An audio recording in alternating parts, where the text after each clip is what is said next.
Oke guys, logis dialog bisnis Kenpi.co kali ini menghadirkan seorang tokoh yang luar biasa. Dalam 54 tahun, tokoh ini sudah 3 kali menjabat sebagai menteri. Yang pertama adalah Menteri Keuangan Republik Indonesia, kemudian dilanjutkan dengan Menteri Perencanaan Pembangunan Nasional yang dulu Bappenas, dan terakhir sampai saat ini masih menjabat sebagai Menristek dan Kepala Badan Riset Inovasi Nasional. Tokoh yang saya maksud ini adalah Pak Bambang Brojonegoro. Selamat siang Pak Bambang. Selamat siang. Sehat Pak? Alhamdulillah sehat. Luar biasa.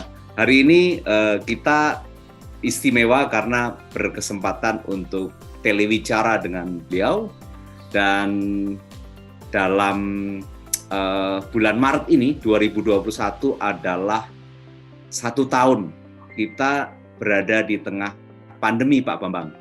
Nah, mungkin Pak Bambang bisa memberikan semacam insight pada kita bahwa apa saja sebetulnya inovasi, teknologi, dan hasil riset yang berhasil diimplementasikan di pandemi COVID selama ini, Pak. Ya, baik. Terima kasih atas kesempatan dan waktunya. Assalamualaikum warahmatullahi wabarakatuh. Selamat siang, salam sejahtera, salam sehat buat kita semua. Masa pandemi ini, kalau pandangan saya secara umum, itu memberikan suatu arah baru bagi perekonomian Indonesia dalam 2 aspek. Yang pertama adalah percepatan dari transformasi digital. Mengingat sebelum terjadinya pandemi, kita sudah masuk era revolusi industri keempat, dan memang ada keharusan untuk kita melakukan transformasi digital. Tetapi waktu itu mungkin kecepatan dari transformasinya masih relatif terbatas, ya, karena kebanyakan masih sangat comfortable dengan apa yang mereka lakukan biasanya yang sebelumnya. Nah, tetapi dengan adanya pandemi, segala sesuatunya menjadi harus dipercepat, ya, karena pada satu sisi kita ingin menjaga produktivitas dari kegiatan ekonomi, tapi di sisi lain kita harus menerapkan disiplin protokol kesehatan. Ya. Nah, untuk bisa mempertemukan disiplin protokol kesehatan dengan produktivitas ekonomi, maka ekonomi digital, ya, yang bisa menjadi solusinya. Sehingga seperti pada siang hari ini kita harus melakukan acara melalui video conference, ya. Demikian juga begitu banyak kegiatan yang biasanya dilakukan secara offline, secara tatap muka, pertemuan fisik diubah menjadi online, ya. Dan ini tidak hanya akan berlaku sementara selama pandemi, tapi justru pandemi ini mengajarkan kepada kita ternyata banyak aspek kehidupan kita yang barangkali tidak harus dilakukan dengan pertemuan langsung atau tatap muka, tetapi juga bisa sama efektifnya dilakukan dengan video conference, ya. Jadi hal pertama yang saya lihat Indonesia cepat beradaptasi adalah percepatan transformasi digital karena pandemi. Nah, yang kedua yang langsung tentunya terkait dengan bidang kami adalah mulai tumbuhnya semangat untuk melakukan inovasi, ya. Khususnya inovasi yang terkait dengan penanganan COVID. Ya. Jadi masyarakat, terutama para peneliti, misalkan sangat sadar bahwa untuk menangani pandemi, apalagi virus COVID ini adalah virus yang benar-benar baru, yang tidak pernah diketahui sebelumnya, dibutuhkan kemampuan intelektual yang maksimal, ya. Dan masyarakat mengharapkan ada terobosan, ada solusi dari para peneliti atau ilmuwan atau dosen, ya. Nah, dari situlah saya lihat semangat untuk melakukan inovasi itu muncul. Ya, contohnya seperti ketika kita membentuk konsorsium riset dan inovasi COVID-19 pada bulan Maret, di bulan Mei dan bulan Juni sudah mulai muncul berbagai produk, ya, terutama yang langsung bisa dipakai untuk penanganan COVID. Contohnya waktu itu rapid test antibody yang waktu itu masih menjadi standar dari upaya screening, ya, terhadap lalu lintas orang, ya. Kemudian juga pada saat yang sama ada PCR test kit, ya, yang langsung dipakai di dalam pemeriksaan atau testing COVID-19 di mesin PCR misalkan, ya. Dan kemudian berlanjut misalkan ke rapid antigen yang kemudian menjadi standar dari pemeriksaan menggantikan rapid test antibody, ya. Dan kemudian juga muncul Ginos yang kemudian juga bisa menjadi alternatif alat screening untuk menghindarkan kita dari interaksi atau pertemuan dengan orang yang positif COVID-19. Dan tidak hanya di bidang yang terkait dengan screening dan testing, ya. Kita juga berupaya untuk meningkatkan tingkat kesembuhan dari para penderita COVID. Sehingga bagian dari inovasi itu juga diarahkan untuk terapi, ya.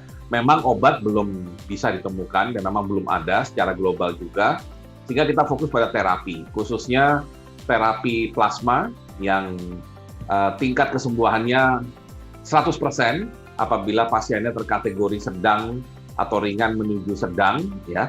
Dan juga ada terapi stem cell, terutama untuk penderita yang berat, ya. Stem cell, dan, ya Pak?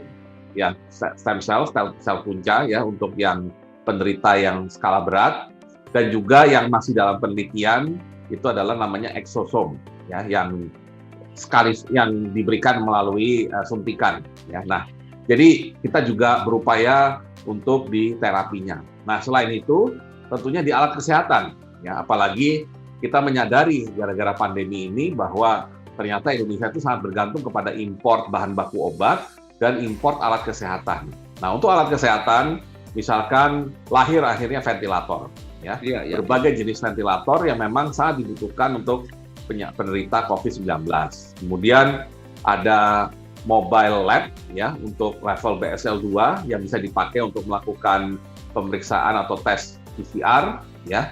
Dan juga berbagai peralatan penunjang lainnya. Di samping kita mencoba juga mengangkat potensi dari obat herbal kita, ya, sehingga bisa paling tidak menjadi suplemen spesifik COVID-19 atau imunomodulator. Nah, itu garis besar dari apa yang sudah dilakukan dan tentunya yang saat ini masih berproses dan kita tentunya berharap bisa dimanfaatkan tahun depan itu adalah vaksin, ya, vaksin COVID-19 yang kita beri nama vaksin merah putih, yang kita harapkan nantinya menjadi cikal bakal kemandirian vaksin di Indonesia.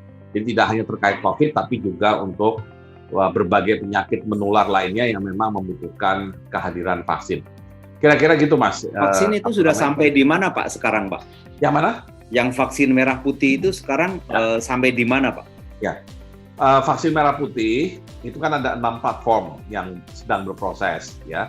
Ada platform Eijkman dengan protein rekombinan, ada platform UI dengan DNA, ada platform LIPI juga dengan protein rekombinan, platform ITB dengan adenovirus, kemudian platform UGM dengan protein rekombinan juga, dan platform UNAIR dengan inactivated virus. Dari 6 itu yang mungkin paling cepat progresnya hari ini adalah yang Eijkman dan yang UNAIR. Khusus yang Eijkman, karena dia mengerjakan dengan protein rekombinan, maka di akhir bulan ini akan ada proses pengalihan dari namanya GLP, Good Laboratory Practices, menuju GMP, Good Manufacturing Practices. Jadi bibit vaksinnya, pengolahannya mulai dialihkan kepada pabrikan, dalam hal ini PT Bio Farma, ya. Nah, tentunya sesudah itu akan ada proses yang akan dilakukan oleh Bio Farma, ya. Nah, kemudian untuk UNAIR, saat ini yang inactivated virus akan melakukan uji preklinis di hewan, ya, sebelum nantinya diserahkan kepada pabrikan. Kemungkinan besar PT Biotis yang saat ini juga sedang mengurus izin dari BPOM untuk cara pembuatan obat yang baik, ya. Jadi garis besar dari progresnya seperti itu kira-kira. Ya, Pak. Kalau saya tadi dengar ada Genus yang sekarang lagi happening, Pak, banyak dibicarakan orang itu secara teknologi itu cukup efektif, Pak, untuk menjadi alat untuk memonitor apa yang bisa dipakai di fasilitas publik begitu. Betul. Jadi memang Ginos ini lebih diarahkan untuk screening, ya. Jadi bukan untuk diagnosa. Nah, kalau screening berarti kita ingin istilahnya menseleksi agar orang positif tidak bisa masuk ke dalam suatu kerumunan, bukan kerumunan ya, masuk ke dalam suatu event atau suatu kegiatan, ya. Nah, itu screening. Kalau diagnosa justru kita mencari yang positif, ya, bahwa orang positif itu yang harus diidentifikasi supaya bisa segera treatment. Nah, Ginos ini sebenarnya bukan teknologi yang dadakan, ya. Pengembangan Ginos itu sudah dilakukan sejak 2010. Nama generiknya sebenarnya iNose, ya, electronic nose, hidung elektronik atau pengendus elektronik, ya.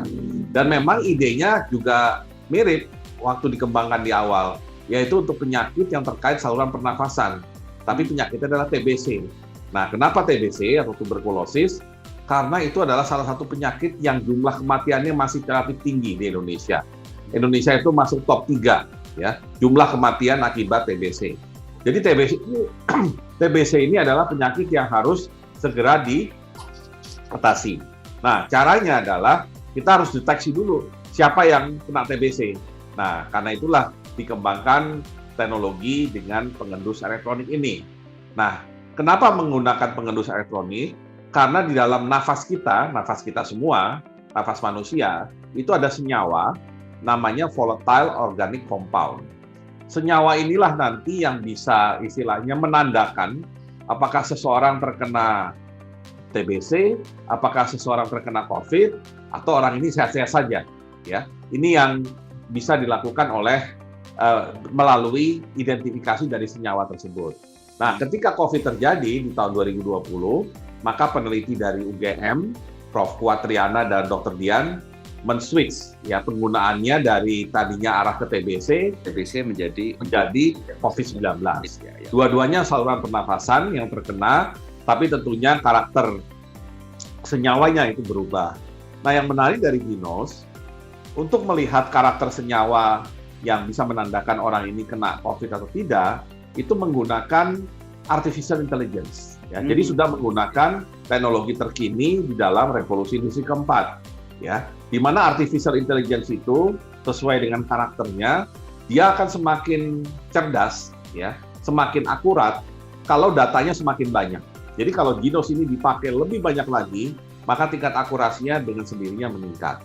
Tetapi sebelum mereka mendapatkan izin edar bulan Desember kemarin dari Kemenkes, sebenarnya Ginos sudah melakukan semacam uji validasi, ya. Uji klinis di 10 rumah sakit menggunakan kurang lebih 2.000 sampel untuk mengecek tingkat akurasinya. Dan secara umum bisa dikatakan bahwa tingkat akurasinya, baik sensitivitas maupun spesifitas, itu di atas 90%. Ya. Jadi, atas 90% ya Pak? Di atas 90%. Jadi intinya efektif untuk screening.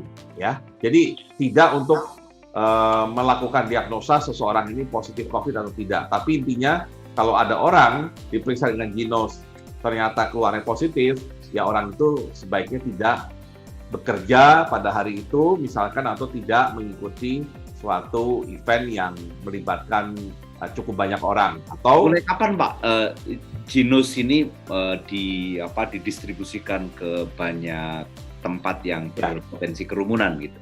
Sebenarnya bulan Januari kemarin itu sudah mulai beredar, ya, dan saya ingat saya di bulan Februari, ya, sudah berdua dengan Menteri Perhubungan melakukan uji coba pemakaian Ginos di stasiun, yang sekarang sudah lebih dari 10 stasiun yang menggunakan Ginos, ya, sehingga penumpang bisa memilih mau Ginos atau rapid test antigen, ya. Nah, jauh lebih murah ya Pak pakai Ginos. Oh, jelas. Ginos itu kelebihannya dia secara unit harganya 62 juta, ya, tetapi bisa dipakai untuk 100.000 kali.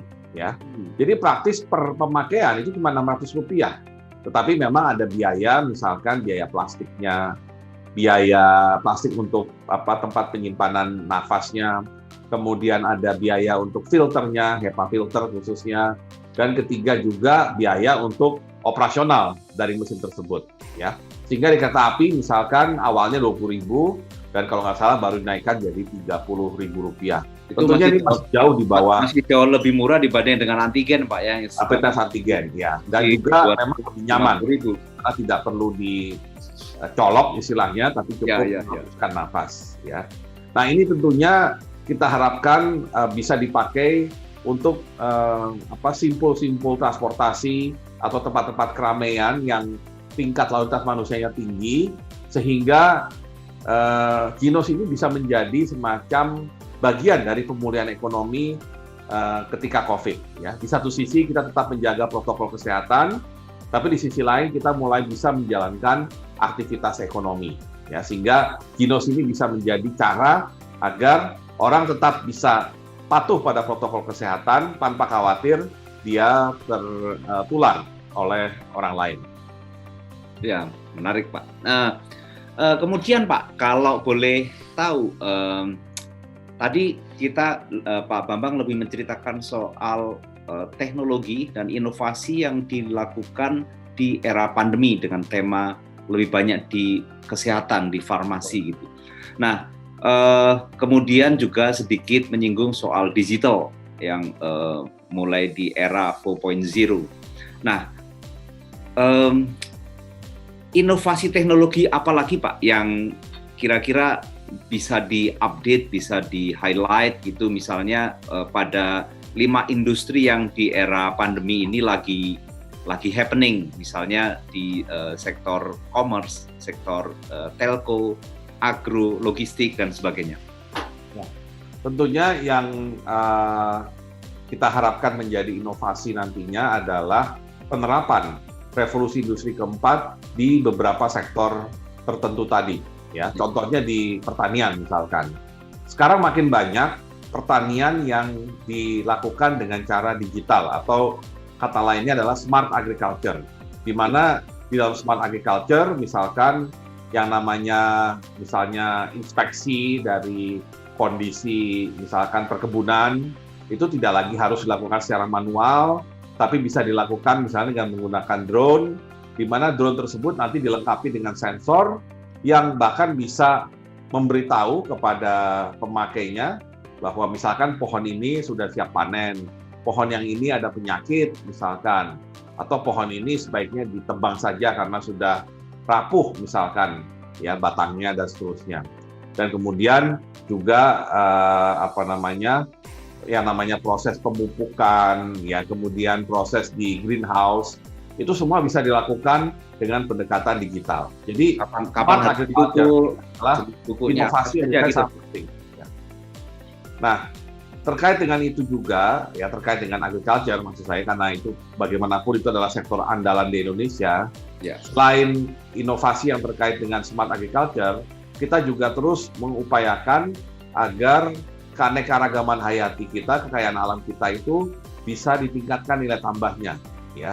Dengan tentunya pertama melakukan analisa mengenai kandungan zat, ya atau enzim yang ada di dalam tanaman atau tumbuhan tersebut, dan kemudian melihat tanaman ini bisa jadi apa, ya, atau bisa ditingkatkan nilai tambahnya dengan memproduksi apa. Nah, ini yang terus terang menjadi perhatian kami juga, ya, karena kita ingin pertanian kita itu tidak jalan di tempat atau ditinggalkan oleh kalangan muda, tapi kita harap pertanian tetap menjadi sektor di masa depan yang diminati anak muda. Nah, supaya bisa dinikmati anak muda, maka harus mengandalkan pada pendekatan digital, dan kebetulan sudah makin banyak inovasi digital yang bisa membantu pertanian, termasuk misalkan membuat marketplace khusus ya untuk hasil pertanian, atau kadang-kadang juga spesifik hasil perikanan, ya, sehingga itu bisa memotong rantai perdagangan tata niaga yang panjang antara petani dengan pembeli akhir. Nah, dengan adanya marketplace, paling tidak ini bisa dipotong secara signifikan sehingga petani atau produsen bisa menjual langsung kepada pembeli akhir, tidak lagi melalui pedagang perantara dan seterusnya.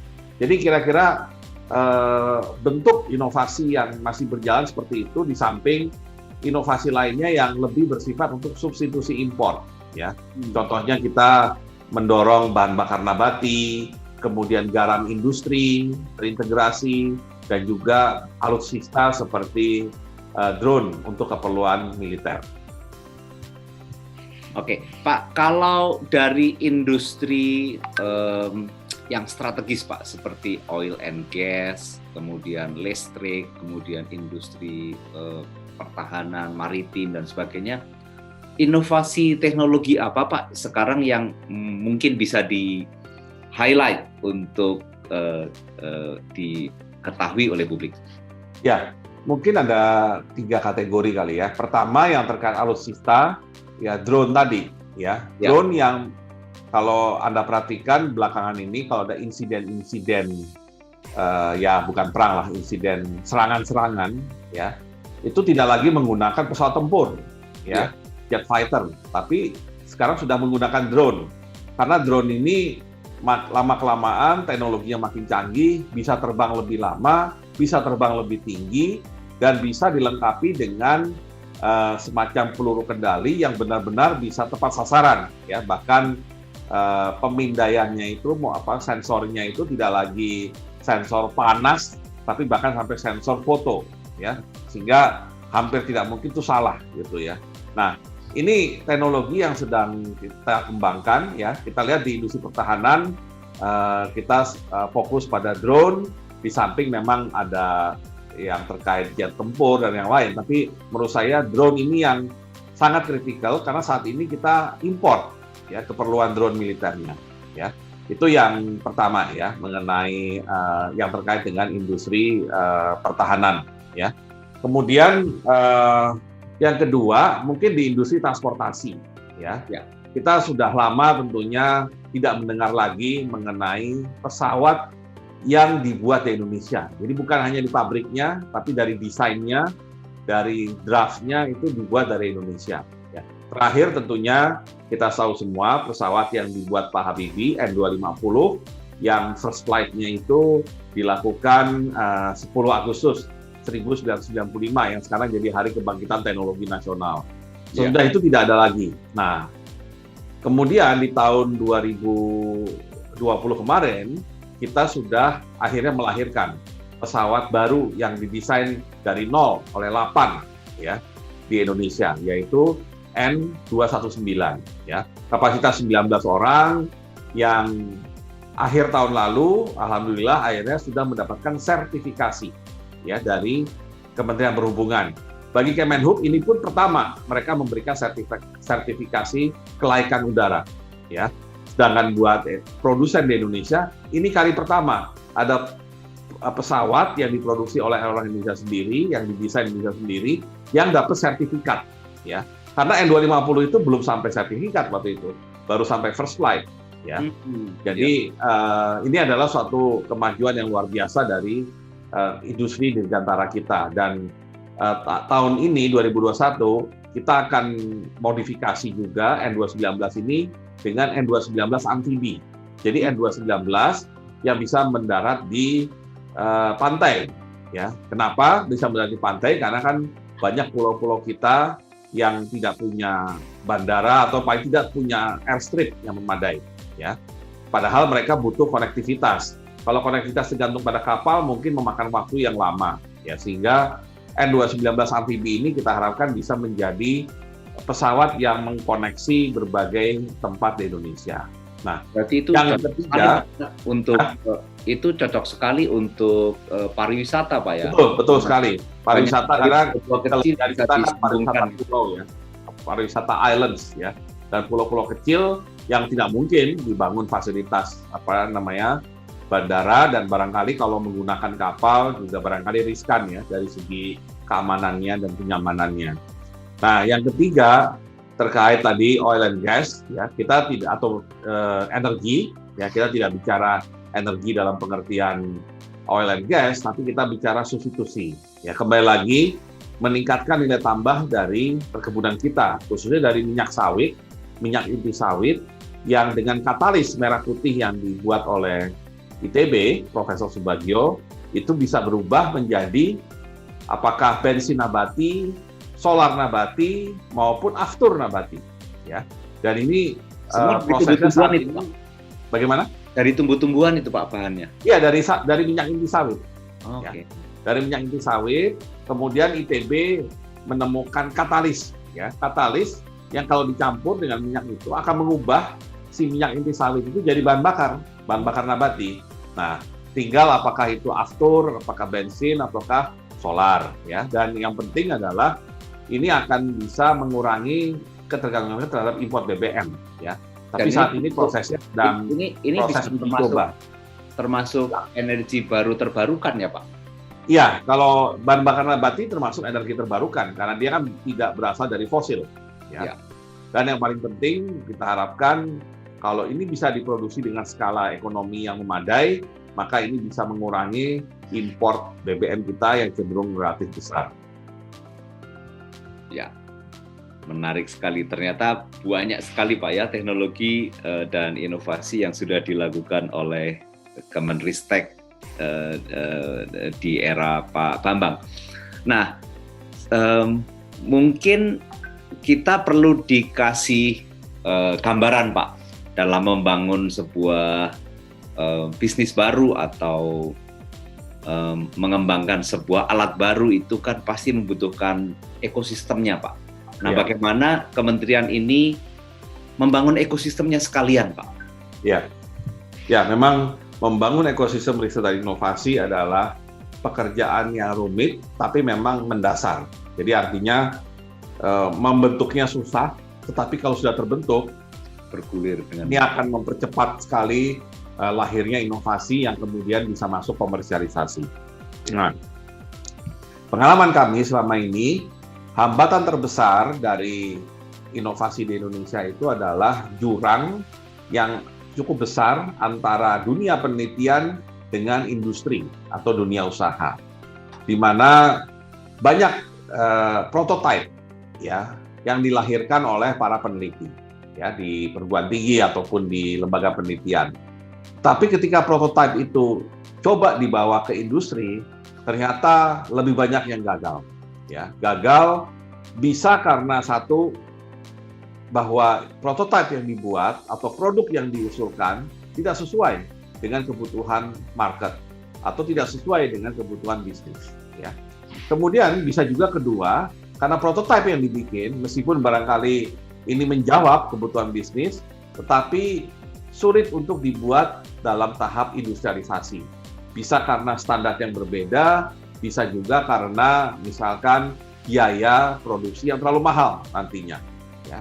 Nah, ini adalah jurang yang selama ini menghambat peneliti Indonesia itu bisa melahirkan inovasi yang masuk ke tahap komersialisasi. Nah, sehingga strategi kami untuk bisa membangun ekosistem itu dalam waktu yang relatif lebih singkat, tetapi efektif, adalah dengan mengedepankan triple helix. Triple helix ini adalah sinergi antara dunia penelitian, dunia industri, dunia usaha, dan pemerintah sebagai mediator dan fasilitator. Nah, kenapa harus tiga pihak ini? Karena ya kuncinya adalah yang melahirkan inovasi itu adalah peneliti. Tetapi yang bisa membawa inovasi itu ke ranah publik, ke ranah masyarakat, atau ke ranah market, itu adalah industri atau dunia usaha. Jadi kalau dua ini tidak nyambung, tidak komunikasi, maka akhirnya peneliti stuck di prototipe, si industri karena tidak merasa ada produk yang dihasilkan peneliti, akhirnya banyak melakukan impor, sekedar untuk melakukan bisnis, ya. Jadi mengimpor sesuatu dan menjualnya secara lokal. Nah, dengan triple helix, ya, dan itu sudah kami terapkan langsung waktu Konsorsium Riset dan Inovasi COVID, maka dari awal peneliti sudah banyak komunikasi dengan industri, ya. Jadi tidak menunggu, jadi sifatnya tidak boleh sequential, ya. Kuncinya tidak boleh sequential, tetapi harus bersifat interaktif. Jadi dari awal pun peneliti harus banyak komunikasi dengan industri. Apa yang dibutuhkan market, apa yang dibutuhkan masyarakat. Kalau jelas barangnya, standarnya seperti apa, harga berapa yang diharapkan oleh masyarakat, daya beli masyarakat seperti apa. Sehingga nanti arah penelitiannya tidak kemudian berdeviasi atau menyimpang terlalu jauh dari apa yang dibutuhkan.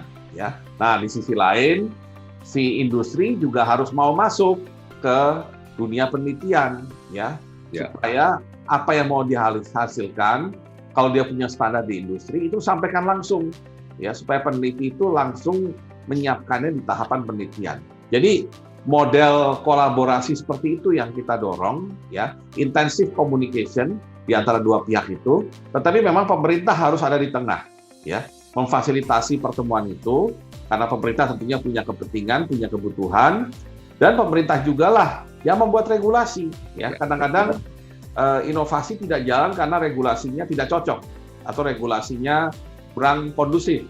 Nah, tentunya regulasinya harus dimodifikasi. Tapi di sisi lain, karena misalkan produknya terkait produk kesehatan yang membutuhkan standar yang sangat ketat, ya pemerintah harus juga konsisten, ada peraturan mengenai regulasi seperti ini, mengenai produk kesehatan yang harus diikuti oleh semuanya. Ya, dia yang harus mengenforce kalau ada yang mencoba untuk melanggarnya. Nah, jadi dengan triple helix kami paling tidak untuk contoh di COVID tadi bisa berjalan lebih cepat. Dan konsep ini kemudian nanti kami akan sebarkan, kami akan tularkan juga kepada program lain. Ya, kami selain COVID-19 juga ada namanya prioritas riset nasional. Yang selama ini cuma isinya kolaborasi antar perguruan tinggi atau lembaga penelitian. Baru di satu sisi, yaitu penelitiannya. Nah, saya ingin mengubah PRN ini mengadopsi pola di konsorsium riset. Jadi artinya industrinya pun kita libatkan dari awal, ya, sehingga nanti produknya tidak hanya indah sebagai prototipe, tapi juga fungsional dan dipakai oleh masyarakat. Ya, Pak, kalau peran perusahaan Pak selama ini, ya, perusahaan-perusahaan besar, perusahaan-perusahaan multinasional yang beroperasi di Indonesia, terhadap riset seperti apa Pak selama ini? Ya, memang kalau saya perhatikan secara umum ya, kita mulai dulu dari angka makronya. Jadi ada indikator namanya GERD, ya, GERD, Gross Expenditure on Research and Development, ya. Itu ada angkanya, ya. Nah, itu kemudian yang paling penting kita buat rasionya terhadap GDP. Jadi kita tahu berapa persen GDP kita yang dipakai untuk expenditure di bidang R&D. Nah, Indonesia ternyata angkanya 0,3%. Ya. Rasio yang ideal berapa, Pak? Nah, ini ideal tuh tidak bisa disebut ideal ya, tapi kita bisa melihatnya perbandingan dengan negara lain. Yang terbesar di dunia itu adalah Korea Selatan, 4,3% ya dari GDP-nya. Ya. Nah, jadi Anda bisa kira-kira lah. Jadi target kita memang seharusnya menuju ke sana, ya. Karena kita juga ingin seperti Korea, negara yang bisa keluar dari middle income trap dalam waktu yang relatif singkat. Nah, tetapi yang lebih penting adalah bagaimana kontribusi masing-masing pihak di dalam rasio-rasio tadi. Di Korea yang 4,3% tadi, 70% datang dari swasta. Jadi swasta yang lebih banyak investasi di bidang R&D dibanding pemerintah yang cuma 30%. Ya, di Korea. Ya. Di Indonesia, gambarannya terbalik sama sekali. Karena di Indonesia yang 0,3% itu, 80%-nya dari pemerintah. Hanya 20% dari swasta. Ya. Jadi intinya ya APBN yang menghidupkan kegiatan riset di Indonesia. Kalau di Korea yang menghidupkan adalah swastanya. Nah, pertanyaannya kenapa di Korea swastanya tertarik? Karena bagi swasta, inovasi itu adalah istilahnya hidup matinya mereka. Ya. Jadi kalau kita lihat kenapa ya orang beli produk Korea ini, ya, karena ada sesuatu yang baru, karena ada pengembangan baru, ya, selain bicara kualitas ya, kita juga bicara ada fitur baru misalkan. Nah, fitur baru itu adalah product development. Product development itu adalah hasil dari inovasi. Nah, inovasi itu dasarnya dari riset, ya. Jadi si perusahaan di Korea berkepentingan terhadap riset supaya lahir terus fitur baru, produk baru yang membuat dia tetap eksis di global market. Seperti mesinnya dia, Pak ya, generatornya dia. Ya, kalau kita lihat ya saya sebut nama Samsung atau LG itu mereka bisa berjaya karena itu. Ya. Nah, sebaliknya di Indonesia kegiatan riset, makanya tadi Anda tanya apa sih kira-kira yang menjadi masalah ya riset belum nyambung sama industri karena yang membiayai riset itu pemerintah. Kalau pemerintah membiayai riset ya dilihat oleh yang periset, ya saya senang dapat hibah riset, saya melakukan riset sesuai apa yang menjadi keahlian saya, interest saya, bukan yang merupakan kebutuhan dari market. Ya. Jadi dia lebih pendekatannya ya, kalau hasil saya nanti diapresiasi market ya syukur, kalau enggak ya nggak apa-apa, toh udah dapat hibah penelitian dari pemerintah. Ya. Nah, jadi dengan mentalitas seperti itu, memang peran perusahaan di Indonesia ya swasta maupun BUMN memang masih sangat terbatas. Bahkan kalau saya pilah-pilah menurut bidang, mungkin yang cukup intensif R&D-nya itu adalah R&D dan inovasi itu adalah otomotif, ya, kemudian elektronik, ya, dan ketiga mungkin farmasi, ya, yang lumayan ininya. Tapi itu pun ya belum bisa mengangkat Indonesia sebagai pemain utama di otomotif, pemain utama di elektronik, maupun pemain utama di farmasi. Tapi dibandingkan yang lain, itu yang relatif lebih besar. Kalau industri telco, Pak, kan dia kan lebih banyak. Telco juga masih terbatas ya. Termasuk di revolusi industri keempat ini, kita juga ya to some extent masih banyak bergantung kepada impor. Ya. Jadi memang kita ingin terus mendorong agar sektor swasta yang masuk. Nah, pertanyaannya kenapa swasta selama ini nggak mau masuk? Betul sekali, sebelumnya kita nggak punya insentif apapun. Ya, beda sama Singapura, Malaysia, Thailand yang sudah sejak lama punya insentif tax deduction. Nah, kita baru memiliki itu akhir tahun kemarin dengan Peraturan Menteri Keuangan 153, di mana dimungkinkan tax deduction 300% dari investasi R&D yang dilakukan. Jadi kalau ada perusahaan spend untuk R&D $1 juta, maka akhir tahun pajaknya dipotong $3 juta. Ya. Nah, ini mudah-mudahan bisa menjadi awal perusahaan-perusahaan di Indonesia itu lebih canggih gitu, lebih sophisticated ya. Karena kalau perusahaan cuma trading, cuma jual beli atau import dan kemudian menjual lokal, ya dia bisa jadi perusahaan besar, untung besar, tetapi tidak mendorong ya peningkatan business sophistication di Indonesia. Nah, jadi kuncinya business sophistication harus ditingkatkan dengan perusahaan mau memperhatikan yang namanya R&D dan melahirkan inovasi yang berguna buat mereka. Jadi bukan melakukan R&D untuk charity atau untuk CSR, tapi melakukan R&D untuk kebutuhan mereka. Ya, jadi peran pemerintah sebagai regulator itu menjadi sangat penting, Pak ya. Ya. Hadirnya misalnya keringanan dalam hal tax tadi itu akan mendorong industri untuk mereka berinvestasi atau spending di riset ya, Pak ya. Ya, betul. Dan kita berharap nanti yang 0,3% itu bisa naik. Target saya 2024 sudah 1% ya. Kelihatannya kecil kok baru 1%, tapi itu naiknya 0,7 loh ya. Jadi dari 0,3 soalnya, Pak. Ya. Nah, tetapi saya tidak ingin 0,7-nya itu didominasi APBN. Justru ini saatnya di mana swasta bisa berkontribusi. Jadi sekaligus di satu sisi kita meningkatkan kualitas entrepreneurship di Indonesia, meningkatkan kualitas dari business sophistication. Nah, di satu sisi kita mendapatkan manfaat dengan kenaikan dari pengeluaran gross expenditure on research and development tadi. Ya Pak, kalau saya lihat tadi keterangannya Pak Bambang, 4,3% dari riset di Korea itu 70%-nya adalah swasta. Jadi kira-kira sekitar 3% gitu. Ya. Sementara di Indonesia 0,3% yang swasta baru 0,1%, Pak. Swasta 20%-nya. Ya. Perlimanya 0,06 ya. Nggak sampai 1%. Ya. Nah, untuk mendorong itu Pak, selain menggunakan regulasi dari pemerintah, misalnya melakukan apa lagi Pak yang dilakukan oleh yang kalau saya perhatikan di berbagai negara ya, yang bisa membuat inovasinya cepat maju, inovasi lokalnya cepat maju, selain tadi tax deduction untuk private sector, yang kedua adalah komitmen pengadaan oleh pemerintah. Jadi pemerintah harus memberikan pemihakan untuk pengadaan misalkan produk-produk yang sudah merupakan inovasi dari negerinya sendiri, itu harusnya dia diberikan kemudahan ya. Mungkin harganya sedikit lebih mahal, tapi yang lebih penting adalah menghidupkan inovasi lokalnya. Dan harga lebih mahal atau biaya produksi lebih mahal di tahap awal itu tidak bisa dihindari ya.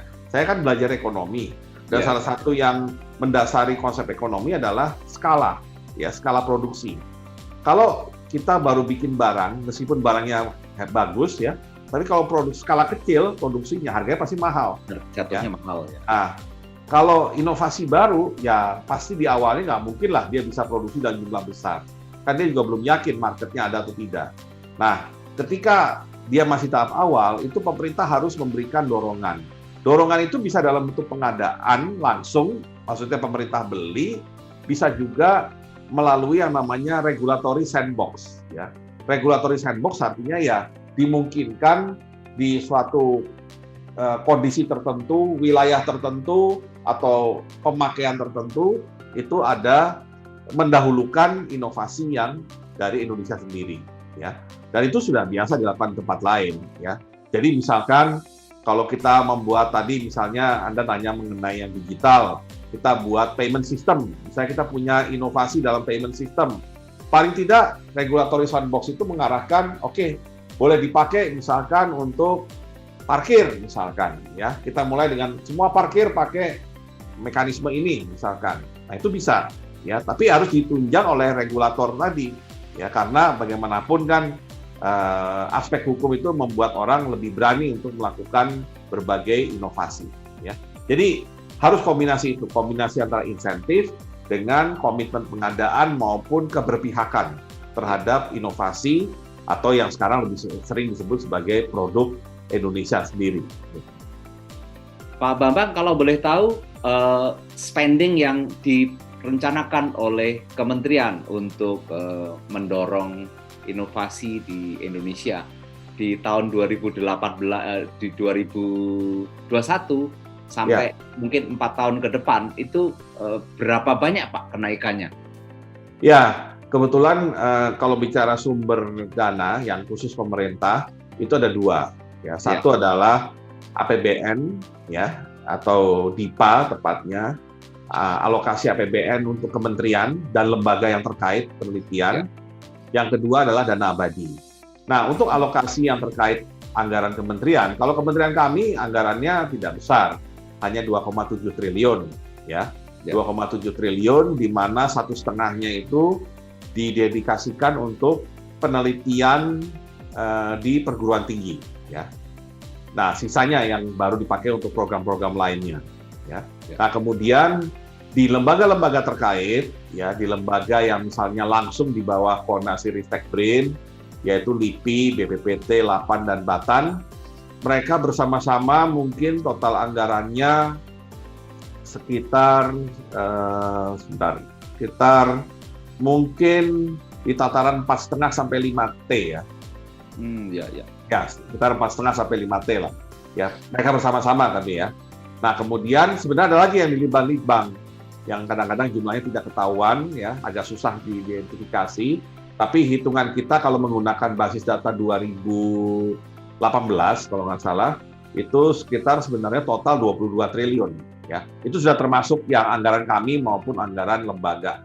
Jadi total sebenarnya yang tadi untuk menghitung 0,3%, itu kalau nggak salah 25 triliun datang dari pemerintah, ya. 25 triliun datang dari pemerintah. Nah, tetapi jangan lupa bahwa dalam 25 triliun itu paling banyak adalah untuk gaji, remunerasi, ya, karena peneliti, prekayasa, dosen itu kan jumlahnya cukup banyak, ya. Nah, sehingga memang yang untuk kegiatan penelitian murni mungkin ya tidak sampai separuhnya, ya, tidak sampai separuh dari total yang 25T. Nah, di sisi lain ada dana abadi yang baru dimulai 2019. Dana abadi ini sekarang totalnya sekitar, kalau termasuk alokasi tahun ini yang 3 triliun, sekitar 8T. Ya. Tapi yang kita pakai tentunya hanya bisa kelolaannya. Ya.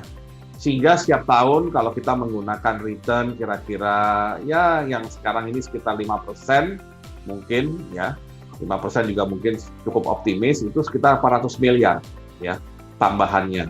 Jadi dengan dana abadi nambah terus, maka otomatis akan meningkat pula kelolaan yang bisa dipakai untuk penelitian. Pak, kalau dari sisi kemampuan para peneliti kita, kemampuan orang-orang hebat kita, itu mampu Pak ya untuk bersaing di global level ya Pak? Ya, kalau pandangan saya mampu ya, tapi memang mereka harus pertama ya di-equip dengan peralatan, dengan bahan yang memadai ya, dan diberikan keleluasaan juga untuk melakukan penelitian. Dan kedua tentunya remunerasi untuk mereka sendiri ya, karena tentunya kalau ada orang yang sangat berbakat negara lain juga sangat tertarik ya. Sehingga tidak heran kalau dalam dunia saya ini banyak diaspora ya, peneliti yang ada di berbagai peneliti Indonesia yang ada di berbagai institusi penelitian di luar negeri. Baik, Pak Bambang, mungkin ada beberapa pertanyaan lagi yang lebih tidak terkait dengan pekerjaan utamanya Pak Menteri, mungkin lebih ke persoalan personal, Pak. Kalau boleh tahu, Pak Bambang ini lebih suka minum kopi atau minum teh? Ini pertanyaan menarik nih. Kalau secara preference, kalau secara volume ya itu kopi, tapi kalau secara preferensi sebenarnya teh. Ya. Sehari berapa gelas, Pak, kalau kopi? Kopi cuma 1 gelas pagi aja. Ya. Cuman sisanya kan air putih. Maksudnya kesempatan minum teh itu biasanya kalau di kantor atau kalau ini aja, kalau ada acara.